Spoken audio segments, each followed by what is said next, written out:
was a rainy night in October of 2022. I remember it clearly because I had been driving for hours across the back roads of Georgia, trying to get to my cousin's place in time for his birthday weekend. I was 28 at the time and not exactly a fan of long solo drives, especially at night. The storm outside didn't help either. Thunder rolling across the hills and heavy rain tapping against my windshield nonstop. Around 1:45 in the morning, I noticed I was almost out of gas. My heart sank a little because I hadn't seen another car or building for miles, just trees and old fences on both sides of the road. That's when I saw it, a little gas station with 2 pumps and 1 flickering light above the roof. The sign above the place read Maple Hill Gas and Go. It looked like it hadn't been updated since the early 90s. I pulled in, parking next to one of the pumps. There were no other cars around except one parked at the other side of the lot, a silver sedan. The whole place felt weirdly quiet. The rain made everything blurry and muffled. I got out and started pumping gas, eyes locked on the display, trying not to go over $30. I just wanted to fill up and leave. But then I noticed something strange. The car across from me had its lights off, and it looked like it had been there for a while. The windows were fogged up, but no one was inside. I looked toward the small store attached to the pumps, expecting to see someone behind the counter. But there was no one there either. The lights were on inside, but the place looked empty. Figured maybe the worker had stepped into the bathroom or was stocking shelves. I knocked gently on the glass door, hoping someone would pop out. Nothing. I knocked again, a little louder this time. Still nothing. That's when a small chill crawled up my spine. It wasn't from the rain, it was that heavy, sinking feeling you get when something just isn't right. I kept glancing at the silver car, wondering if its driver had gone inside or something worse. The gas station looked so still, almost frozen in time. I thought about driving off without paying. Not something I'd normally do, but I was honestly creeped out. Still, I decided to try the door. I gave it a push, and to my surprise, it opened right up. "Hello?" I called out as I stepped inside. The place was dead silent. A few buzzing lights above flickered now and then, and a faint radio hissed static in the background. There was a half-finished cup of coffee on the counter and a chair pushed back like someone had just left in a hurry. Shelves were stocked, and nothing looked out of place, but there wasn't a single person around. Feeling more uneasy, I walked around the store, calling out again. "Anyone here? I need to pay for pump 2. Still nothing. Behind the counter, I spotted a hallway with 3 doors, one labeled restroom, one with office, and one that had no label at all. All of them were unlocked. All of them were empty. That's when I knew something was seriously wrong. I checked around the outside of the building just in case the worker had gone out back. The rain was pouring harder now, and thunder cracked right above me like the sky was about to split open. I was soaked and shivering. I thought about calling the police, but I wasn't sure what I'd even say. Then I remembered the dumpster behind the building. I didn't really want to go near it, but I figured if I was going to report something weird, I needed to be sure no one was around. So I walked over, trying to keep my shoes from sinking into the muddy ground. The dumpster was rusted and smelled terrible, even with the rain. I hesitated. Then I opened it. Inside were 2 bodies.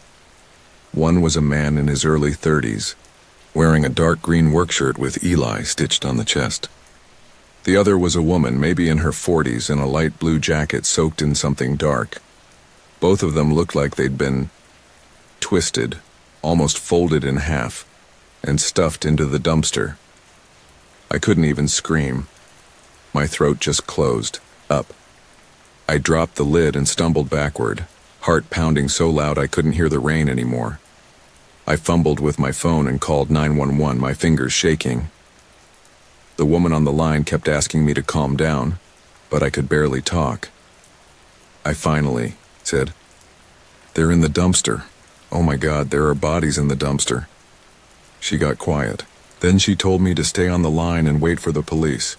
Those next few minutes felt like hours. I ran toward the highway and ended up throwing up in the grass, trying to keep myself together.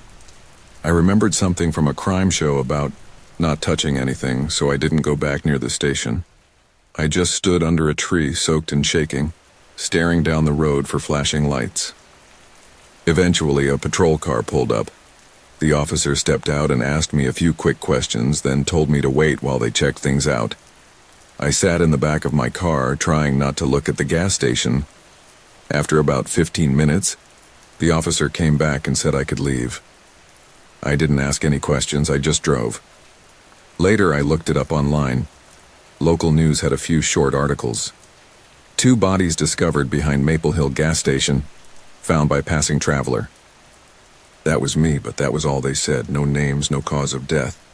No suspects. Nothing. To this day, I have no idea what really happened that night. Now I never let my tank drop below half. I plan out every stop before I take a long drive.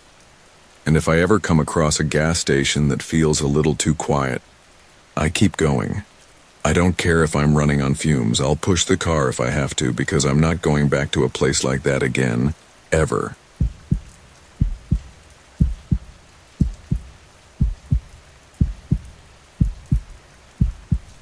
I used to work the night shift at this small gas station called Maple Hollow Fill-Up. It was way out in the countryside near a quiet little town called Elridge in Tennessee. Most folks didn't even know the place existed unless they lived nearby. I'd drive up from my apartment in Candler around 10 p.m. and work until 6 a.m. when my boss, Marvin, would come take over. Marvin lived right next to the gas station in this big old 2-story house. He always said he built it himself, though I never quite believed that. It looked like it had been there for decades. Still, Marvin was the nicest guy I ever worked for, so I never questioned him. He was the kind of boss who treated you like family. He really cared, and that's something you don't find often. To this day, I feel kind of guilty for not visiting him anymore. But the truth is, I just don't like going near Elridge. Not after what happened. And by the time I finish this story, I think you'll understand why. I worked at Maple Hollow Fill-Up for a little over 9 months. I usually worked anywhere from 2 to 5 nights a week, depending on how busy I was with school. Most nights were dead quiet. Sometimes, especially on weeknights, I'd see only 2 or 3 customers the whole night. I'd spend the rest of my shift watching movies on my old iPod, back when that was still a cool thing to do. Marvin wasn't one of those strict bosses who gave you a bunch of chores just to keep you busy. He was super chill. He only had one rule. If someone ever showed up late at night acting strange, I had to call him right away. Didn't matter if it was the middle of the night or if he and his wife were sound asleep. If someone gave me a bad feeling, Marvin wanted to know. At first, that rule made me a little uneasy. It made me wonder if creepy stuff happened out there a lot. But to be honest, nothing ever really did. For over 9 months, not a single person caused trouble. It was probably the easiest job I've ever had, until one stormy night in late September. There was a thunderstorm rolling through. It had been raining hard all night. The wind howled, rattling the windows, and the lightning lit up the sky every few minutes. The thunder cracked so loud sometimes it made my heart jump. I was tucked away in the back office, watching the security cameras and half watching The Dark Knight Rises on my iPod, when I noticed someone walking up to the station on one of the monitors.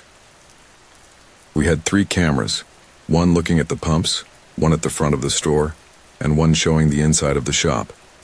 I saw the guy coming in from the road, walking slowly past the pumps, rain pouring down on him. He didn't have an umbrella or even a jacket, just soaked clothes sticking to his skin. Then he stopped, right in front of the store doors. He just stood there.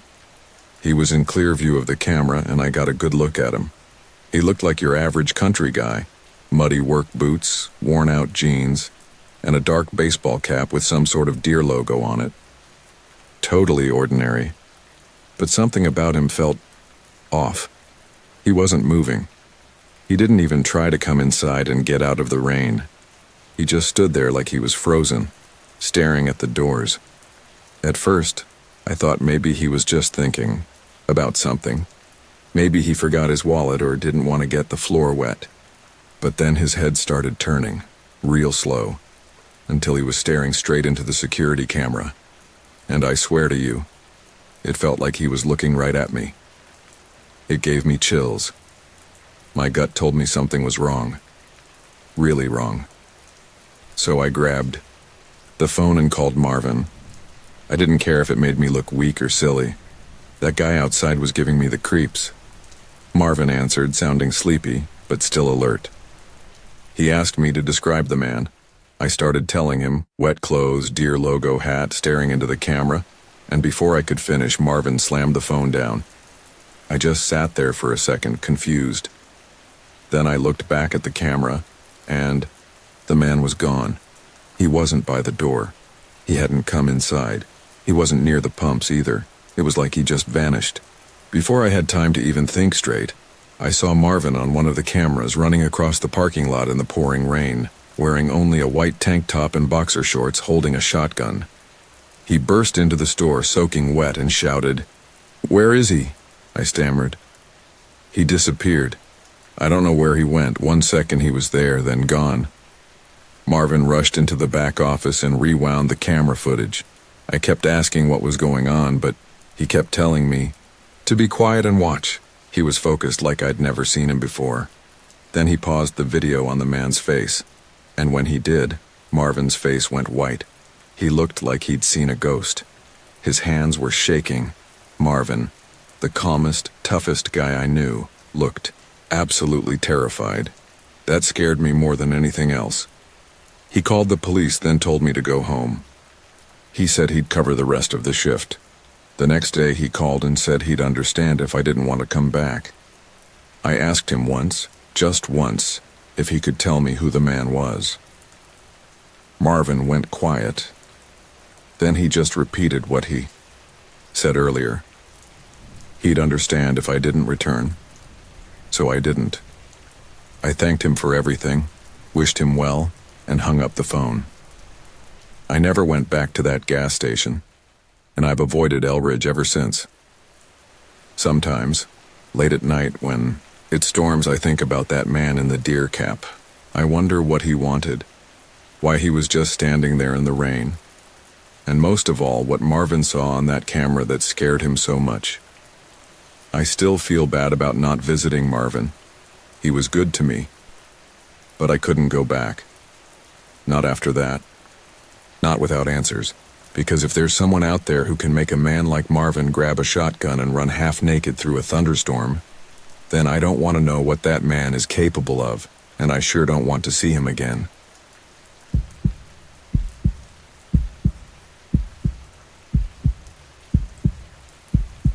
Back in 1997, my Aunt Denise used to work the night shift at a small gas station just outside the quiet little town of Pine Hollow, Louisiana. It wasn't one of those big-name gas stations with bright lights and cameras everywhere. This place was old and kind of run down. Just a single row of pumps, a small shop with flickering lights, and a parking lot full of potholes. The kind of place where you only stopped if you really had to. Aunt Denise was 26 at the time. She didn't love the job, but it helped pay the bills. Most nights she worked alone. But one night, her boss decided to schedule her with another co-worker for a couple of hours. There had been an armed robbery the night before at another gas station a few miles down the road. So, for safety, they had 2 people there until it got late. Around 11 p.m., the other worker said goodbye and went home. Denise was used to being alone at night, so she just locked the door behind him and went back to stocking shelves and wiping down the counters. About 30 minutes later, the bell over the door jingled. A girl walked in. She looked about 20, maybe younger. She had dyed black hair, black lipstick, black clothes, and chains hanging from her jacket. The kind of girl you might call goth. But what stood out more than anything was how jumpy she was. Her eyes kept darting around and she kept fiddling with the sleeve of her coat. Still, she smiled politely and asked for a pack of cigarettes. Denise rang her up, handed her the pack and said, Have a good night." The girl smiled again but didn't leave. Denise went back to cleaning the hot dog roller. But after a few minutes she looked up and noticed the girl was still there, slowly walking around the aisles, pretending to look at snacks and soda. 5 minutes passed. Then 10. Denise walked over and asked, "Do you need anything else?" The girl came up to the counter and said her car had run out of gas a little ways up the road. She said she needed to get some gas to make it home. Denise asked, "Do you have a gas can?" The girl shook her head.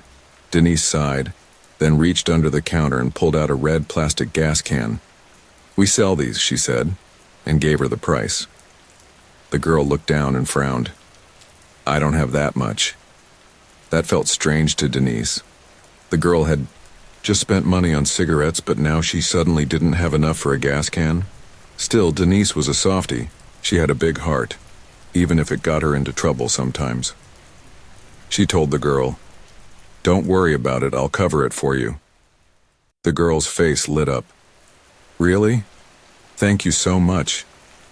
Denise smiled and said, "I wish I could help more, but I don't even have enough to put gas in my own car right now."